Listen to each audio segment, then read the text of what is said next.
Hello everybody. What we have here is a curious little device. Quite big actually. Apologies for the shining off the screen. It's very shiny. I'll see what I can do to stop that happening. But either way, cast your mind back to 2003, 2004. There was a show called Nathan Barley on Channel 4 in the UK.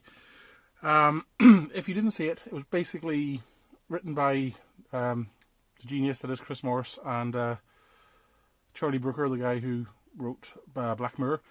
And it's basically a parody of hipster social media types, and it predicted a lot of the hype that came with social media in the future and memes and the idea of being a social influencer and all that sort of stuff. One of the things that the titular character had, Nathan Barley, was a highly advanced phone called the Speak Tool, which did a ridiculous amount of functionality that wasn't necessary. So, for example, the phone was shaped funny. It had a business card printer, a projector that could project offensive messages onto people. Might have even also had a pizza cutter, if I remember rightly. So it was basically around the time Nokia, I think, were trying to add so much extra functionality into their phones. There was a Nokia with an MP3 player. I'm sure there was a Nokia designed for mountaineers, and there was a Nokia designed for gamers, the N-Gage, which was rubbish. But anyway, so this is the modern day equivalent. It's the jack of all trades, master of some. It's called the Mafam M2. I might need to correct that. Yeah, the Mafam M2 phone. And it's basically a walkie-talkie and telephone all in one. So what I'm going to do is just zoom in a bit to see if I can make this look good. There we go. So yeah, it's both a mobile phone, a dual SIM phone as well at that, and a walkie-talkie that transmits from 400 to 480 megahertz UHF band, FM only. Now, of course, if you're tempted to get one of these devices, you do need to be legal. So that's up to you to check. So you really need to be careful about that sort of stuff. Like, chances are you're probably going to use it on PMR or FRS frequencies, the legal ones. So the battery compartment is flimsy. So open it up. You see there's a 4000 milliamp hour battery. I have actually tested this, and it is 3,900 milliamp hours. So pretty bang on the money. I'm showing you this because inside here is where you put SIM 1, SIM 2 and Transflash, which is for the MP3 ebook media side of things, because there's a media player built into this. If you're tempted to get one of these, bear in mind that when they're delivered, there's a bit of Kapton tape on here, and it took me ages to figure that out because there are no instructions. This is what it comes in a box like this with a Continental style adapter. It takes micro USB, and I spent about 2 hours trying to figure out why the whole thing wouldn't start up, and then it suddenly dawned on me. It was the Kapton tape. It also comes with 2 IMEIs, so there's actually 2 separate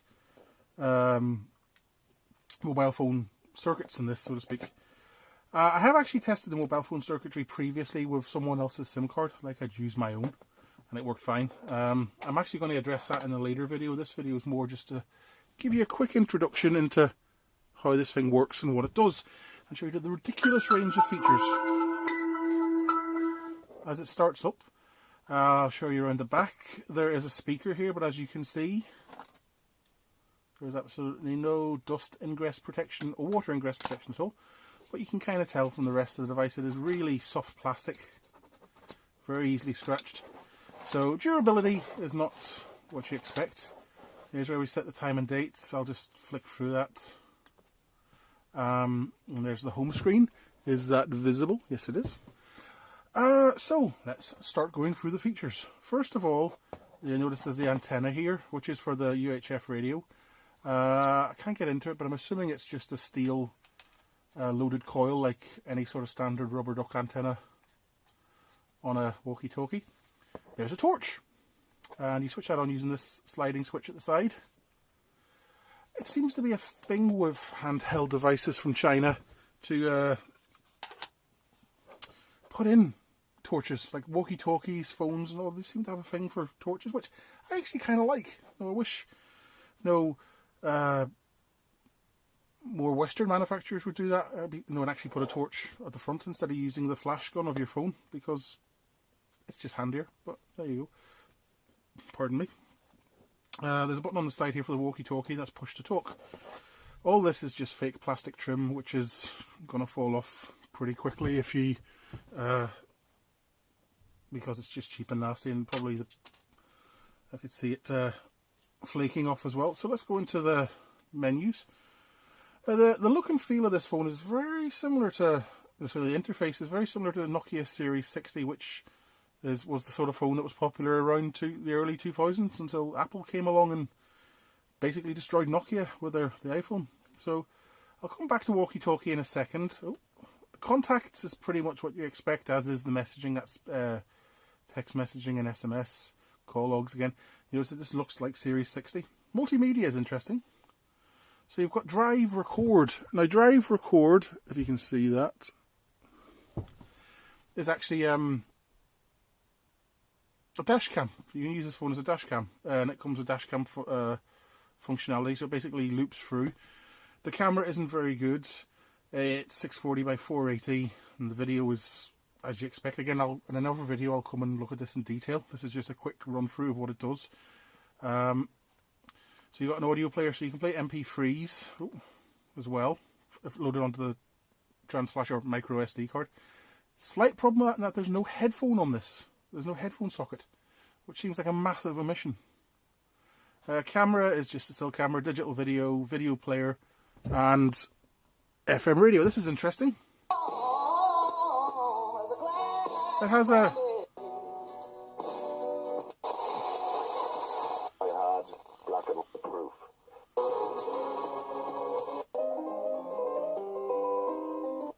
It has a fairly decent FM radio and doesn't actually need an external antenna in the form of a headphone cable. You can just use it as a radio. Image is, as you would expect, it's the image viewer for the file, any photos you've taken. Recorder is a voice recorder. This joypad isn't the most easy to get big fingers into. My Files is just a file browser, so it's kind of nice in that you've got, like, they've tried to take a basic camera and basic audio functionality and just add in as much software functionality as they can with a dash cam and the like, and I kind of like that. No, they went all out. Tools is interesting. So what we got power supply. Right, this is the most interesting one of all. Remember I mentioned there was a very powerful battery, a very heavy duty battery, which is 4,000 milliamp hours. Well, there's a reason for that. Allow me to get this. If you open up the bottom and flip that around and plug in a USB device, in this case I'm just using a power bank, but you could use another phone if you wanted to. And where's the lights? So the lights will be visible here. Power supply, activate. There we go. Can you see that on video? There we go. So it's basically a charger as well, which is a curious thing to fit into a phone. Now I do know my Huawei P20 can actually do something similar, but you need a USB-C to USB type cable, and I haven't seen them on sale anywhere, and they kind of hide the functionality. It's not in the menus. You have to like plug the cable in, and it gives you an option. Do you want to charge? But the fact that they make it obvious and a major feature here is quite nice. There's a Bluetooth. That's only for headsets and earphones. There's a very basic internet browser. There's no Wi-Fi on this. It's just 2.5G GPRS. I think may also have Edge. I haven't actually tested that. I'll check that out in another video. Facebook is just a link to Facebook in the web browser. And then you've got ebook, which reads text files, calendar, alarm, calculator, world clock. So all the other basic stuff you would expect to find in a feature phone like this. Settings, call settings, display security, profiles, connections. It's all the fairly basic stuff. There's nothing in this. There's no features that you wouldn't expect. Like you can choose your ringtones. You can have multiple profiles. You know, work profile, home profile, silent profile, and walkie-talkie. This is where we get interesting. Now, like I say, it works from 400 to 480. There is a bit of a problem with it. It's channelized. So If I take my Kenwood here and I switch it on and I go to band A, and you'll see I can flick through all the frequencies using that knob. This one you can't do that because it's channelized. You get how many channels? 16 channels. So you have to program in the send and receive frequencies. So you can't just flick through frequencies. You have to have pre-programmed them. That being said, you can have your CSS tones for accessing a repeater. Noise set is your squelch. Volume set is volume, and power set is like the timeout after you're listening. And it works pretty okay. Now, if I just do a quick test using my Kenwood, I'll put that into band B. 1, 2, 3, 4, 5. 1, 2, 3, 4, 5. Testing, testing. 1, 2, 3, 4, 5. And you see it works. Now, unfortunately, I can't actually transmit from my Kenwood out of band because this is locked to ham radio frequency. So in the next another video, if you're interested, I'll actually get a PMR radio because that's on a PMR frequency and test it. And actually, I might just put this on a ham radio repeater for the next time I do this. Actually, I can't because my local UHF repeater is down at the moment. So I'll figure out a way of testing it. But anyway, it works. Output power is apparently around 0.9 of a watt, so slightly more powerful than PMR radios, which are an FRS radios, which are 0.5 of a watt, but a lot less than the output power of something like this.